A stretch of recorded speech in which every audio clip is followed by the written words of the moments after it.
Le travail que la commission probité au sein du Collège national des gynéco-obstétriciens de France a réalisé, il a été marqué par 2 temps. Il y a eu un temps d'abord de remise en confiance des différentes parties, parce qu'en réalité, la défiance s'était installée très sérieusement entre les professionnels de la santé et les usagères, et qu'on avait absolument besoin de renouer le dialogue,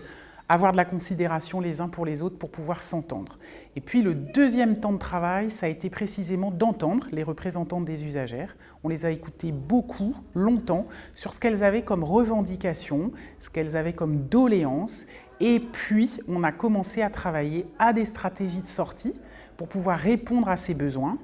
Alors, en pratique, quand même, le gros point qui fait défaut du côté des professionnels, c'est effectivement la nature même de notre formation, qui a été centrée, comme tous les médecins en Europe, sur la maladie et l'organe malade, mais l'individu autour, c'est plus compliqué pour nous à appréhender. Et donc, on voit bien qu'on a un énorme travail de formation qu'on voudrait transdisciplinaire auprès de tous les acteurs de la périnatalité que les futurs parents ont à croiser et qui tiennent en compte vraiment une place importante aux patients experts, parce que c'est le patient qui nous dit à ce moment-ci de quoi il a besoin au sens de l'individu qu'il est à l'intérieur de son environnement quand il est en train, enfin en l'occurrence les femmes sont en train de devenir des mamans. Donc ça va être vraiment notre énorme travail, et on a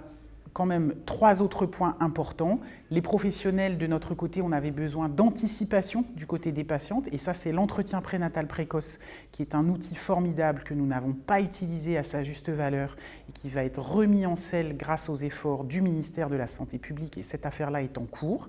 Il y avait un gros point sur la question de la prise en charge de la douleur.